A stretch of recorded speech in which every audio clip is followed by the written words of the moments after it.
지구의 이웃이자 우리에게 친숙한 행성이 있습니다. 바로 네. 화성인데요.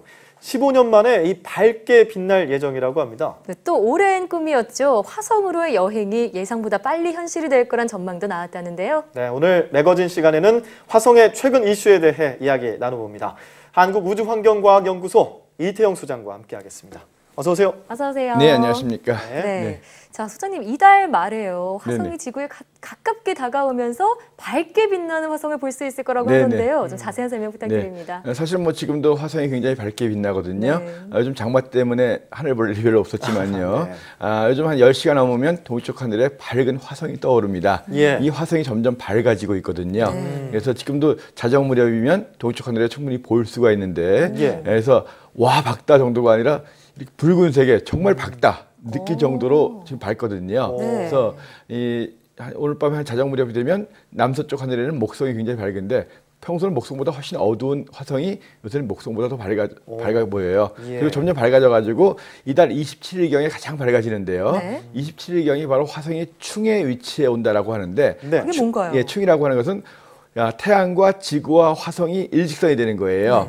달이 보름달일 때 가장 빛나는 것처럼 밝게 빛나는 것처럼 이 화성도 태양의 정반대편에 올 때가 가장 햇볕을 많이 받아가지고 밝게 빛나거든요. 네. 네. 그래서 27일에 충의 위치에 오는데 또 31일이 되면 해와 이 화성이 가장 가까워지는 근일점. 예. 그러니까 그 사이에 지구가 있으니까 지구와의 거리도 가까워지겠죠. 네. 우리가 보름달 이야기할 때 보름달일 때 제일 밝지만 예. 보름달하고 거리가 가까워지는 슈퍼문일 때 좀 더 밝죠. 아, 네. 그러니까 이번 같은 경우가 바로 뭐냐 하면 이 화성이 슈퍼문처럼 아하. 가장 가까워지면서 가장 이 지구와 태양의 정반대편에 있는 네. 충인 가장 가까운 근일점일 때 충에 오기 때문에 네. 평소보다 훨씬 더 밝게 보이는 거다라고 생각하시면 되겠거든요. 네, 그러니까 이 지구에서 볼 때 화성이 태양의 정반대에 있는 충, 그리고 네, 또 예. 화성이 태양과 가장 가까운 위치에 있는 근일점에 놓이기 때문에 가장 가깝게 그렇죠. 보이는 건데, 예. 자, 그러면요, 이렇게 빛나는 게 꽤 오랜만의 일이라고 하던데요. 그렇죠. 이제 화성이 지구 바깥에 도니까 충의 위치에 오는 것은 한 26개월, 한 네. 2년마다 한 번씩 오는데 그때마다 태양하고 거리가 달라지겠죠. 우리가 보름달이 항상 슈퍼문이 아닌 것처럼. 예. 그래서 근일점일 때 이 충이 일어나는 게 약 한 15년에서 17년 정도 만에 일어나요. 네. 그래서 지금 이만큼 밝아지는 게 2003년 이후에 무려 15년 만의 일이다. 그리고 네. 다음에 이렇게 밝은 화성을 볼 수 있으려면 앞으로 한 17년 정도 기다려서 2035년 9월이나 돼야 된다. 그런 네. 얘기입니다. 네, 그렇군요.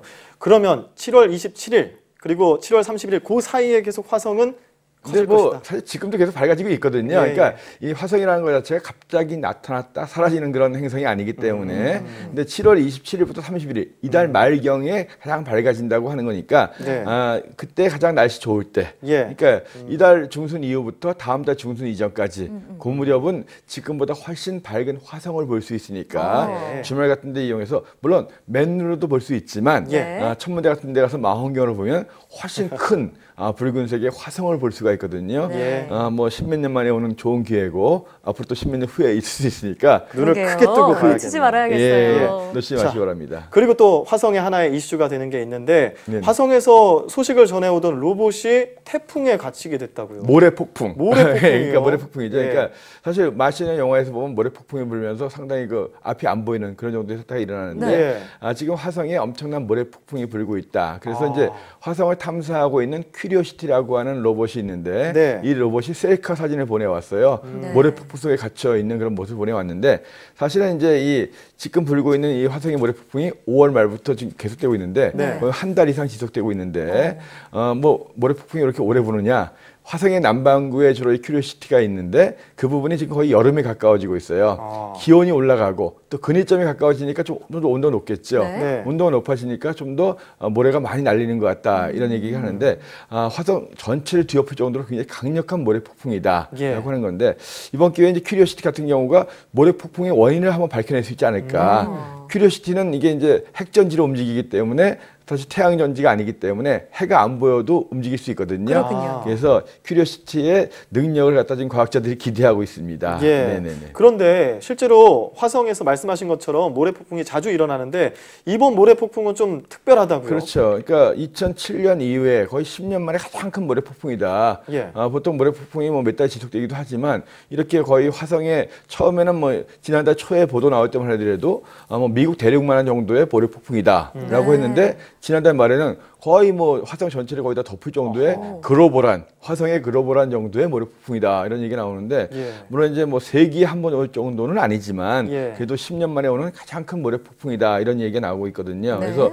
이 모래 폭풍 속에 바람이 부는데 시속 110km 정도 아하. 그 정도로 모래 바람이 분다 이런 얘기 나오는데 근데 영화에서처럼 그렇게 뭐 심각한 건 아니고요. 왜냐하면 화성의 대기 밀도가 지구의 1%밖에 안 돼요. 네. 그러니까 모래를 날릴 수 있는 공기가 별로 없기 때문에 아주 뭐 뿌옇긴 하지만 지구처럼 아주 위험하거나 영화 속에 나오는 것처럼 뭐 그렇게 파괴적인 건 아닙니다. 그렇군요. 예. 근데 큐리오시티는 뭐 핵 추진 로봇이기 때문에 영향을 좀 덜 받는다고 네네. 하셨는데 다른 탐사 장비들은 괜찮은가요? 지금 화성에는 이제 현재는 그 큐리오시티 이외에 오퍼튜니티라고 하는 그런 탐사 로봇이 한 대 더 있습니다. 네네. 2004년부터 거의 뭐 이제 14년 정도 활동하고 있는 로봇이 있는데 오래전의 로봇이니까 이 로봇은 태양 전지를 이용하는 거예요. 그렇군요. 그러니까 당연히 모래 폭풍에 인해서 해가 안 보이니까 작동을 못 하겠죠. 네. 지난달 10일부터 이제 거의 연락이 안 되고 있습니다. 아이고. 그래서 작동이 중지된 상태고 네. 지금 나사의 과학자들이 계속 연락을 해보고 있는데 점점 아직도 연락이 안 된다는 거죠. 그래서 예. 하늘에 해가 안 보이기 때문에 그래서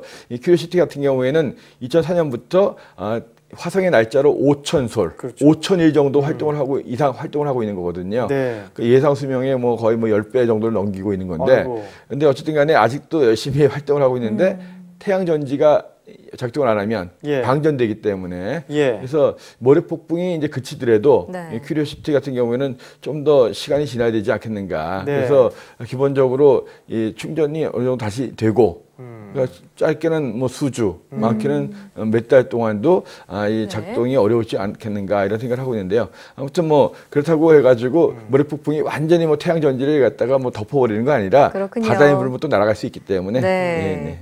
어쨌든 지금 오퍼튜니티는 좀 재개동 여부가 좀 불투명한 그런 상황인데 그렇죠. 네네. 그래도 이런 가운데 화성 진출에 대한 희망적인 예측이 나왔더라고요. 네, 또 이제 얼마 전에 그 나사 소속의 짐 그리라는 박사가 이제 미국에 있는 한 언론사와 인터뷰를 하면서 예. 이제 현재 지구에 살고 있는 인류들 속에는 이미 화성으로 여행을 떠날 사람들이 포함되어 있다. 오. 네. 그 얘기 뭐냐면 화성의 첫 번째 인류가 예.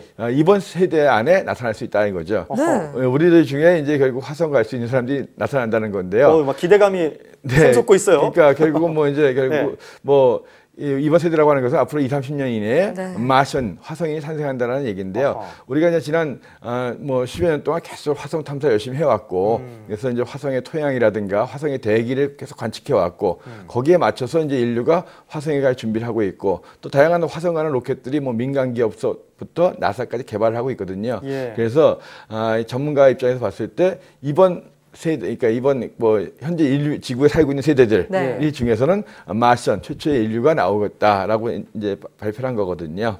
그러니까 대략적으로 2020-30년대에는 화성이 나오겠다 이런 이야기입니다. 2020-30년이면 이제 불과 10년 정도도 안 남았네요. 나서 나서 20년 정도. 예, 네. 그런 상황인데 그러면 인류 최초의 화성인이 생기기 위해서는 여러 준비들이 필요할 것 같아요. 어떤 준비들이 일단 필요할까요? 화성에 가서 살려면 화성에 대한 정밀한 조사가 이루어져야 되겠죠. 그래서 예. 이제 큐리오시티 같은 경우도 말씀드렸지만 토양의 성분들을 분석해 보니까 한 30억 년 전에 진흙 성분이 있더라. 진흙이 있다는 건 뭐냐면 과거에 물이 있었던 물이 얘기잖아요. 있었군요. 네. 그러면서 이 토양 성분 중에 퇴적암 성분도 있고 또 다양한 유기 성분들이 발견되는 걸 봐서 인류가 가서 거기에 맞춰가지고 뭐 식물을 재배할 수도 있고 이런 부분이 그러니까 여러 가지 또 이제 메이븐이라고 하는 대기 관측 위성이 가가지고 대기 속에서 메탄 성분도 발견하고 그래서 여러 가지 이제 화성에 대한 이제 어느 정도 연구가 됐기 때문에 거기에 맞춰서 우리가 적응할 수 있는 걸 준비를 하면 되는 거고 네. 가장 문제가 결국은 화성에 인류를 착륙시킬 수 있는 그런 기술이 개발돼야 된다. 그러게요. 여태까지 인류가 화성에 착륙한 뭐 우주선이라든가 로봇이 1톤 이상 되는 게 없어요.